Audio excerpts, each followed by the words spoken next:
प्रश्नोत्तरी। गुरुवर नमोस्तु। केवली आहारक होते हैं या अनाहारक होते हैं? आहारक ही होते हैं। जो शुद्ध केवली आदि तो होते ही हैं, जो केवली यानी संयोग केवली जो हैं वो आहारक ही होते हैं। मात्र समुद्घात के समय वो 2-3 समय के लिए अनाहारक होते हैं। जब समुद्घात करते हैं उस समय बाकी सब आहारक ही होते हैं। और 14वें गुण स्थान में 9 कर्मरणाएं आदि का कोई नहीं होता, तो वो भी अनाहारक रहते हैं। गुरुवर नमोस्तु। रथ यात्रा एवं शोभा यात्रा में पशुओं का प्रयोग करना कितना उचित है?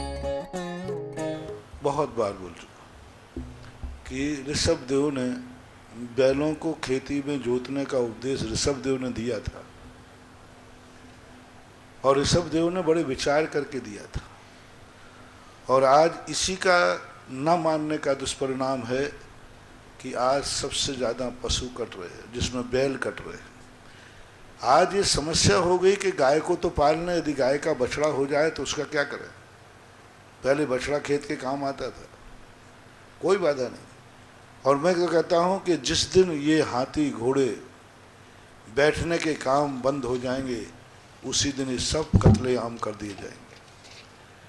आज जो हाथी थोड़े बहुत बचे हैं वो धर्म के कारण या पर्यटकों के बैठने के कारण बचे, अन्यथा मार डालेंगे। जिंदा हाथी की उपयोग क्या है? कोई काम का नहीं है।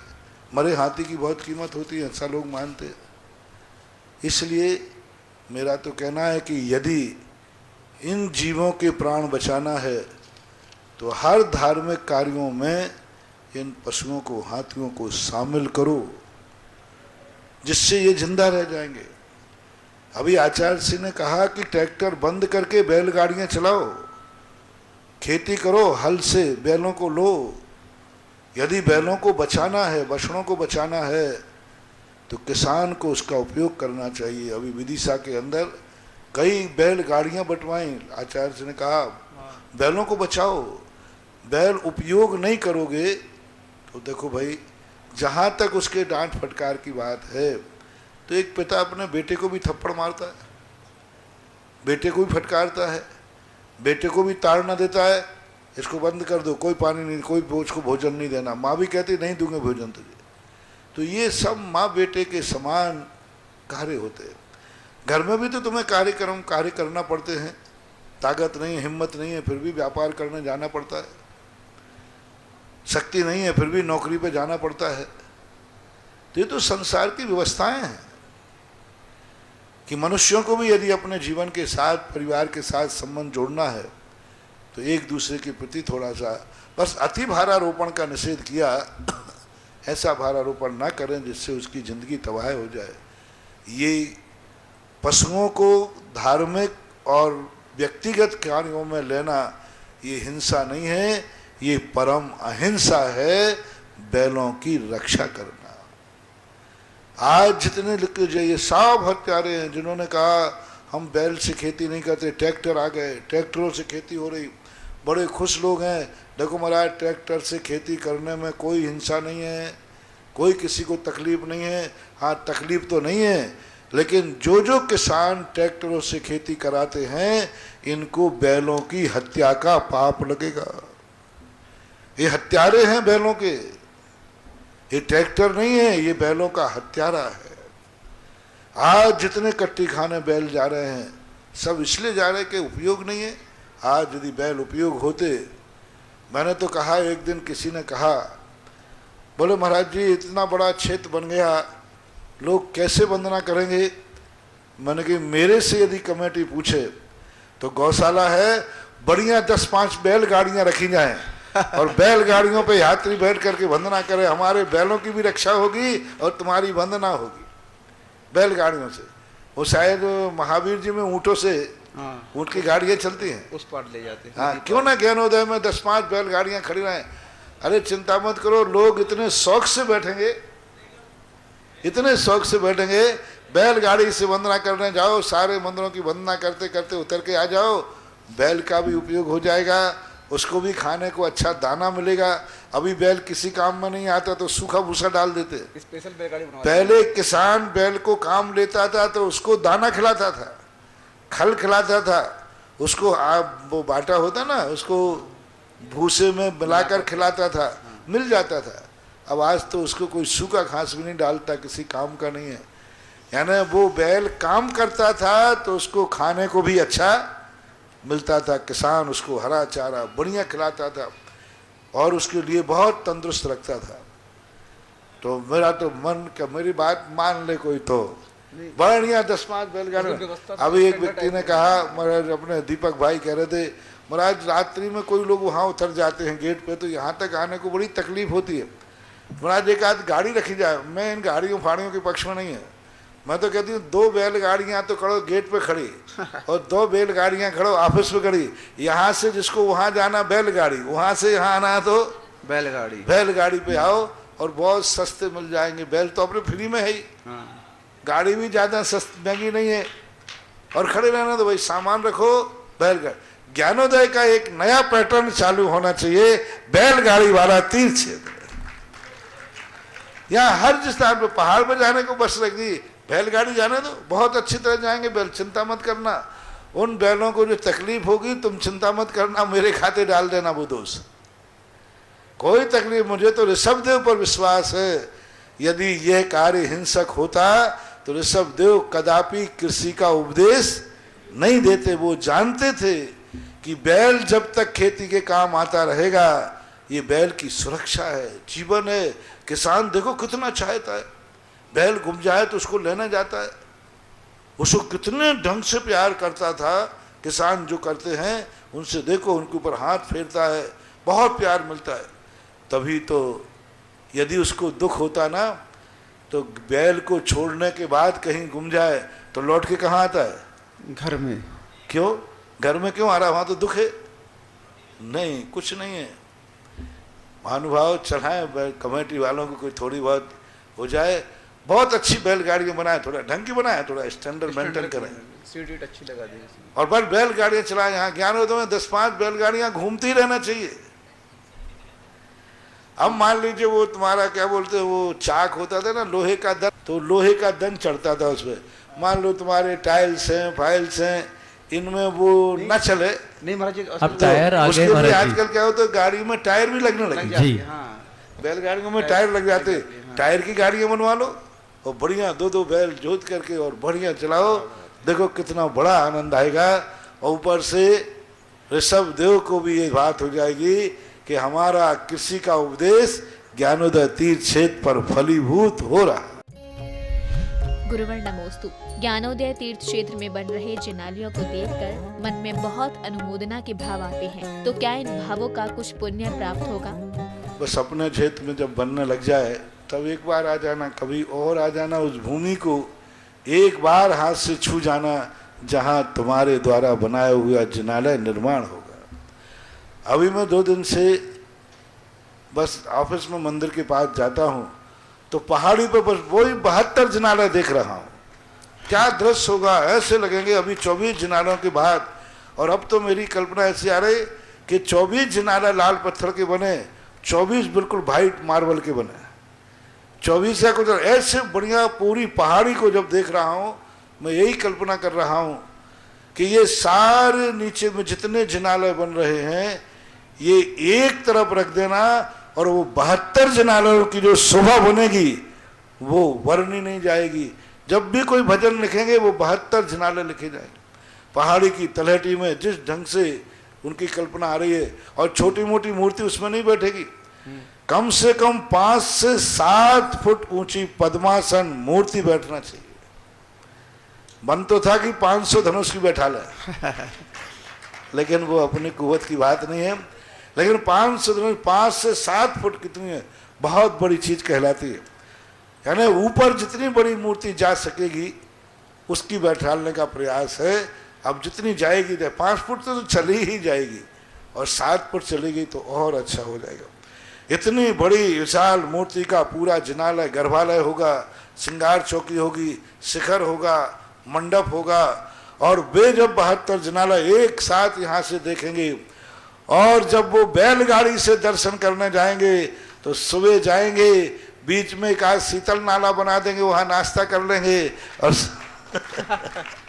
कल्पना है भाई, देखो कल्पना। रास्ते में कोई एक ऐसा स्थान वो भी सुन रहा हूं, वो भी के बैलगाड़ी जाएगी तो 2 घंटे में करेंगे, तो वहां उनको थोड़ा सा कलेवा बैलों को भी और तुम्हें दोनों को मिले, और फिर आदि वंदना करके शाम को नीचे उतर के आएंगे। क्या दृश्य होगा, सम्मेद शिखर की वंदना करने की। क्या वहां जाते एक ही भाव रहता है, सुबह जल्दी उठना है, वंदना करना है। एक दिन यही होगा कि शाम को ज्ञानोदय चलो, सुबह 4 बजे उठ करके ज्ञानोदय की वंदना करना है और लौट के आना है। एक ऐसा वंदना का तीर्थ क्षेत्र की कल्पना जो हुई, बोध 72 जिनालय जो शास्त्रों में सबसे पहले युग के आदि में सबसे पहले यदि कोई जिनालय बने थे, जब ऋषभ देव ने मोक्ष जाने के बाद जब ये बात आई थी कि अब मेरा उपदेश कौन देगा, क्योंकि अजितनाथ भगवान 50 करोड़ सागर वर्ष के बाद होंगे, तब गणधर परमेष्ठी ने चक्री से कहा था, अभी भगवान का रूप था, अब भगवान की मूर्ति काम करेगी, मूर्ति काम करेगी। और भगवान की मूर्तियों का यदि दुनिया में सबसे पहले कोई जिनालय की स्थापना हुई तो वो कैलाश पर्वत के ऊपर 72 जिनालय बनाए गए। और काकतारी न्याय से देखो, मैं कल्पना ये नहीं कर पाता हूं कि बिफोर टाइम से ऐसे भाव क्यों आते। जैसे मैंने एक बार कहा था, मैं यही नहीं समझ पा रहा था कि इतना बड़ा तीर्थ क्षेत्र क्यों बनाया जा रहा है। कई लोग कहते थे महाराज आपका पर्पस क्या है, तो मैं कहता भैया मुझे बहुत पता नहीं है। लेकिन जब मुनि सुब्रतनाथ भगवान आए तब पता चला कि इन्होंने पहले से तैयारी करवाई थी।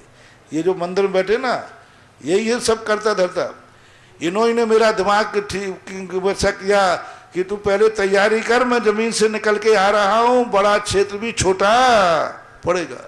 और जब से मुनि सुब्रतनाथ भगवान आए हैं, ज्ञानोदय की सब योजना एंड हो चुकी थी, सब प्राय व्यवस्थित थी, अब कोई ज्यादा नहीं थी। 10 साल से सारे कार्यक्रम बंद थे, कोई कार्यक्रम नहीं, सब फिनिश हो चुके थे। 10 साल से कोई कार्यक्रम की शुरुआत ही नहीं थी, सब हो चुके थे पूरे। लेकिन जैसे ही मुनि सुब्रतनाथ आए, इन्होंने तो ऐसा कर दिया जो 20 साल में नहीं हुआ वो इन 3 महीनों में हो गया। और अब मैं यही कल्पना करता हूं कि इस प्रकार की स्थिति जो बनती जा रही है, ये कैसा क्या रूप होगा। तो जब बनती जाती, तो जब वो त्रिकाल 24 की बात आई कि 72 जिनालय, कैसे भाव आया होगा, कैसे परिणाम जागा होगा, उस समय तो कुछ पता नहीं चलता। लेकिन अब मालूम महसूस हो रहा है कि ये ज्ञानोदय तीर्थ क्षेत्र एक छोटी मोटी शक्ति लेकर प्रकट नहीं हो रहा है।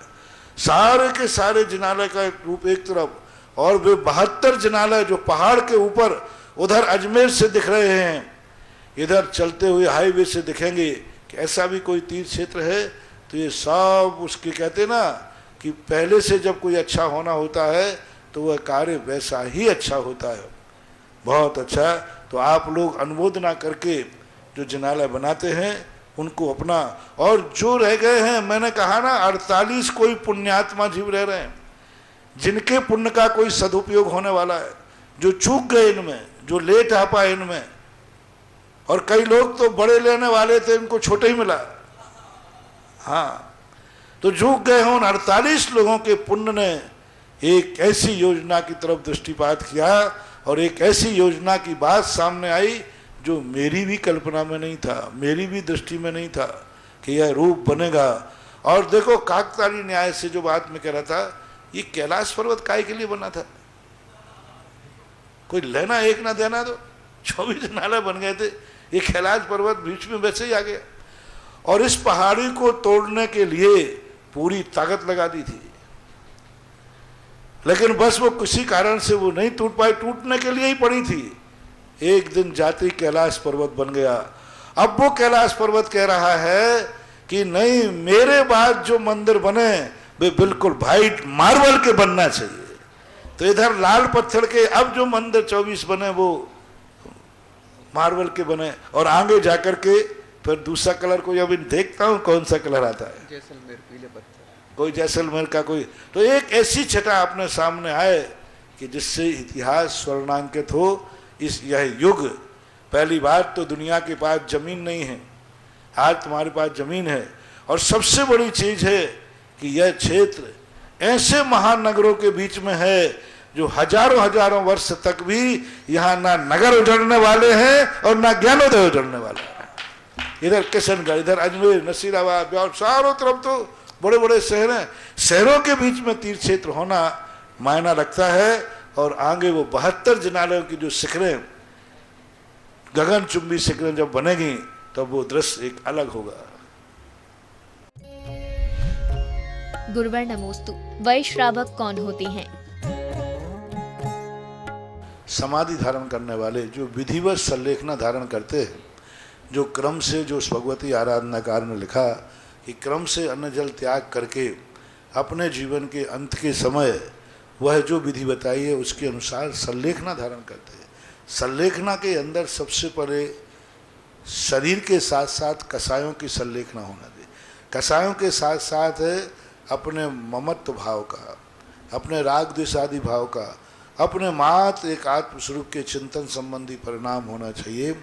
तो जो व्यक्ति इतने दिनों तक जो मृत्यु के निकट होकर के भी तत्व ज्ञान कर रहा है, तत्व दृष्टि कर रहा है और मृत्यु को हंसते हंसते स्वीकार करने को तैयार है, ऐसे व्यक्ति के लिए संसार में ज़्यादा जन्म मरण नहीं उठाना पड़ते।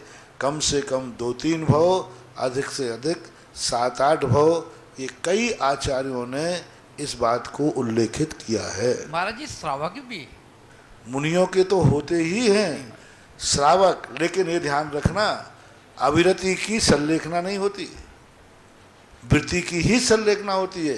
क्योंकि संलेखना एक व्रत है, संलेखना व्रतों के बाद है।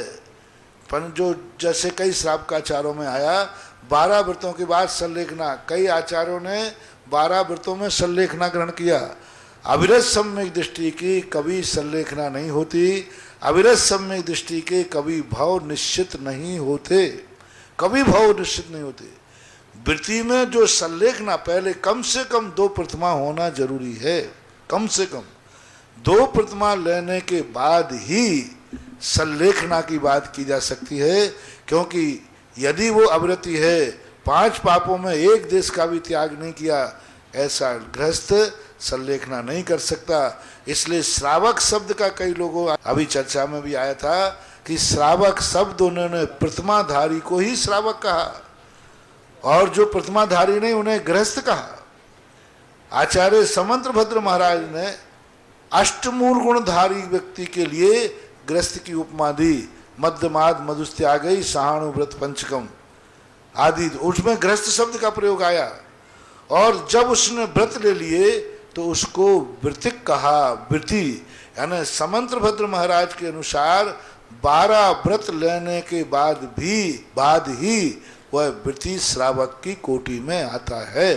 और व्रत नहीं लिए हैं उसने, वो वृत्ति नहीं है, वो गृहस्थ है। 5 अणुव्रत ले लिए उसने, फिर भी वो गृहस्थ की कोटि में आएगा, वृत्ति नहीं कहलाएगा। 5 अणुव्रत लेने के बाद भी वह वृत्ति नहीं कहलाएगा।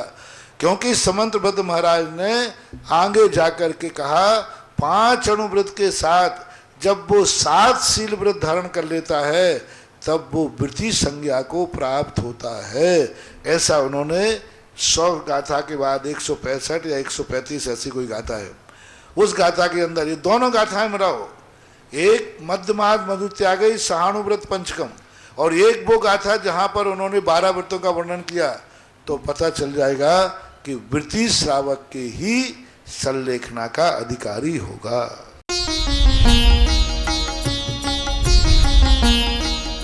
सुधा प्रश्नोत्तरी।